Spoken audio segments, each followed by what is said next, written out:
Os quería contar, esta semana he tenido que preparar una sesión para el curso de Arte Español Contemporáneo sobre los orígenes de el periodo de formación y los orígenes de la obra de Pablo Picasso, antes de Las señoritas de Aviñón, un poco su recorrido artístico.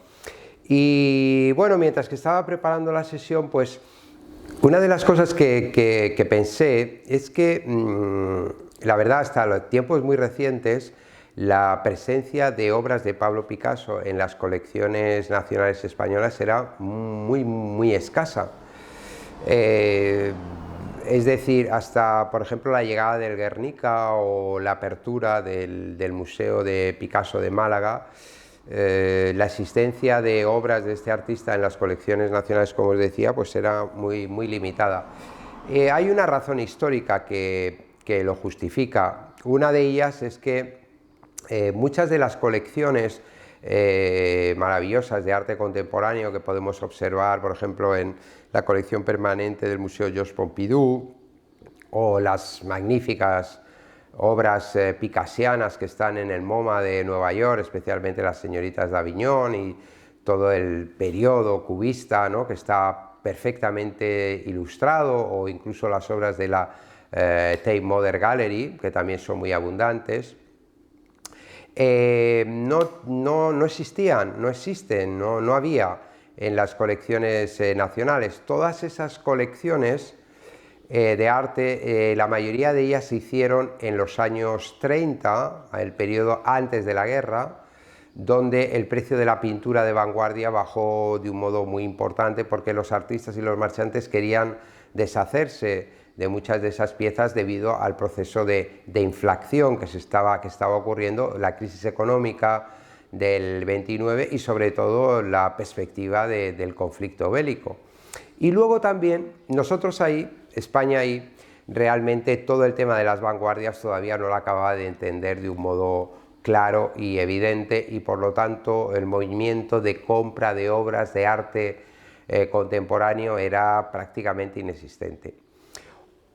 Las colecciones se volvieron a completar y crecieron de manera extraordinaria justamente después del periodo de posguerra, donde ocurrió de alguna manera un poco lo mismo. Los precios de las obras de arte estaban muy bajos y los coleccionistas y muchos estados también aprovecharon esa década de finales de los 40, principios de los 50, sobre todo la década de los 50, para hacerse con un gran número de obras y completar lo que luego serían sus colecciones nacionales, siguiendo el ejemplo de lo que había hecho en los años 30 el MoMA de Nueva York. A nosotros, sin embargo, aquí en España, todo el periodo de la dictadura afectó de un modo muy claro a la obra y al coleccionismo de obras de arte contemporáneo y de arte de vanguardia. De hecho, hasta que no llegó la colección Thyssen-Bornemisza, pues no sé si en las colecciones nacionales habría algún Kandinsky, o habría alguna obra de los expresionistas alemanes, o habría alguna obra de Marcel Duchamp. Yo creo que no, me parece que no. De hecho, estas obras siguen siendo muy escasas en las colecciones nacionales. Por lo tanto, ahí perdimos una oportunidad y ahora pues nos cuesta completar los recorridos de la relación de nuestros artistas de vanguardia con los artistas internacionales. Sí tenemos un gran número de obras de artistas de vanguardia españoles, pero nos falta estas referencias con las vanguardias internacionales.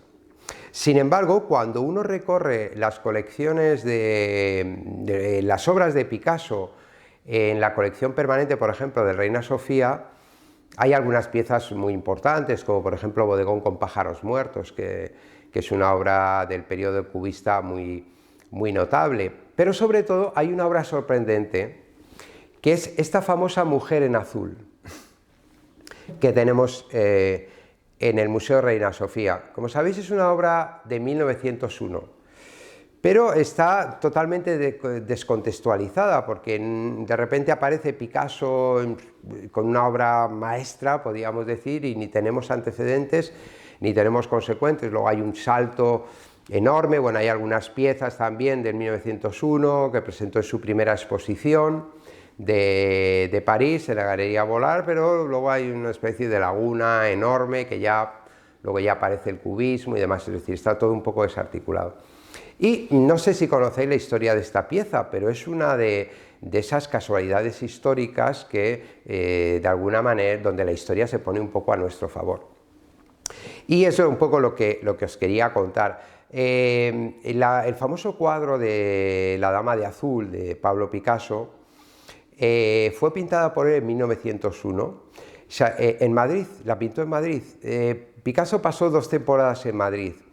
Una primera, si no recuerdo mal, en 1897 o 1898, que fue su primer, después de este famoso cuadro que se llama Ciencia y Caridad, su padre, que sabéis que era profesor de dibujo en la Escuela de la Lonja de Barcelona, pensó que este chico debería de tener una formación académica, y con la financiación de su tío Salvador, que era un médico reputado de Málaga, le mandó para Madrid. Bueno, aquella experiencia no salió muy bien, la verdad, porque Pablo Picasso nunca se adaptó a Madrid del todo y, bueno, además cayó enfermo, le dio la escarlatina y abandonó la escuela, se fue a Horta de Ebro y desde allí pues volvió a Barcelona.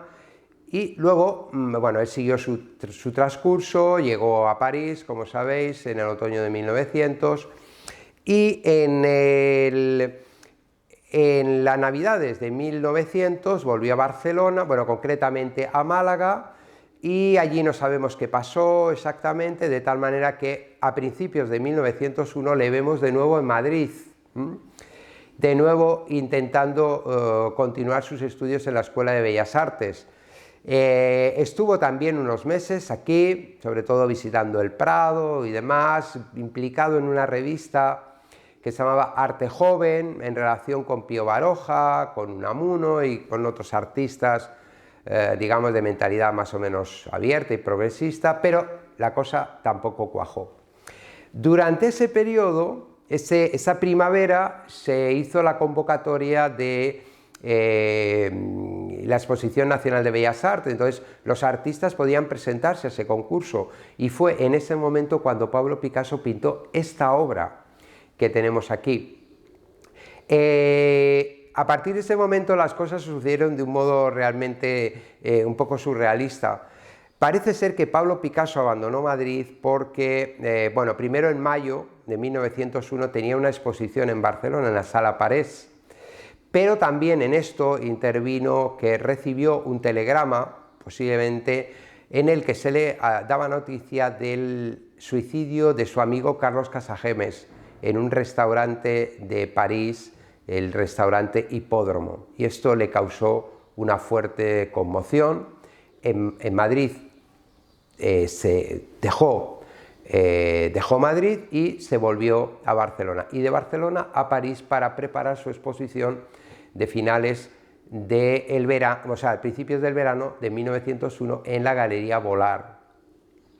La obra de La Dama de Azul es una obra que hoy se considera, curiosamente, el preámbulo de un estilo característico de Pablo Picasso que se conoce como el periodo azul, y que no comenzaría hasta el otoño de 1901, después de su exposición. Es una obra, si la observáis, muy interesante, donde se mezcla un poco la influencia de la tradición de la pintura francesa y el efecto que los clásicos españoles provocaron en el periodo de formación de Pablo Picasso. A mí me recuerda a un centauro, en el sentido de que son dos seres, es el encuentro de dos naturalezas diferentes. Si miráis la figura de cuerpo para arriba, nos encontramos una imagen que nos recuerdan este tipo de mujer moderna, femenina, con un fuerte acento parisino, donde se reconocen las influencias, por ejemplo, de Toulouse-Lautrec, claramente, pero al mismo tiempo también en cierta utilización del color. Recuerda un poco a la pintura de Anglada Camarasa, que era un artista que había obtenido cierto éxito y reputación en estos años en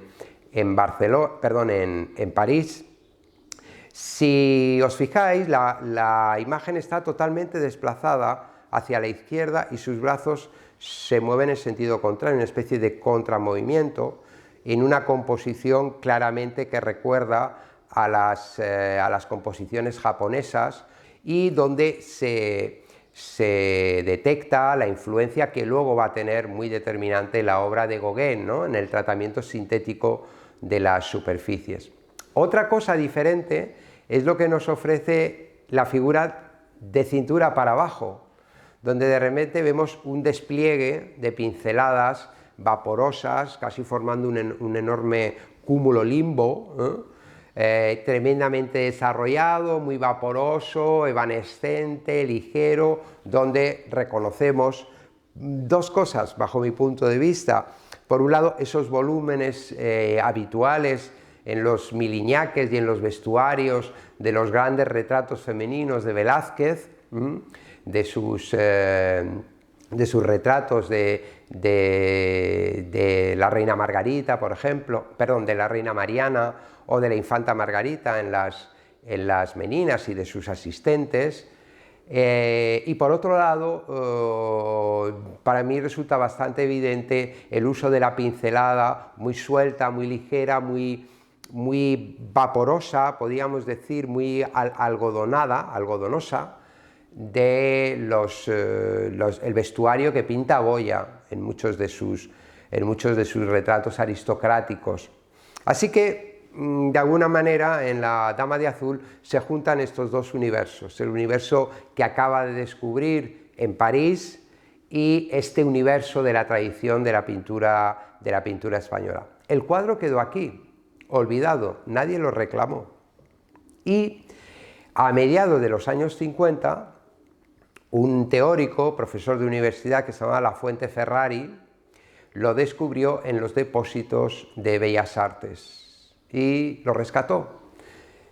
Todo el mundo se había olvidado de aquella pieza, él siguió la pista hasta que en medio del polvo, entre muchos otros objetos, apareció esta obra emblemática y por azares del destino entró a formar parte de las colecciones reales como una excepción.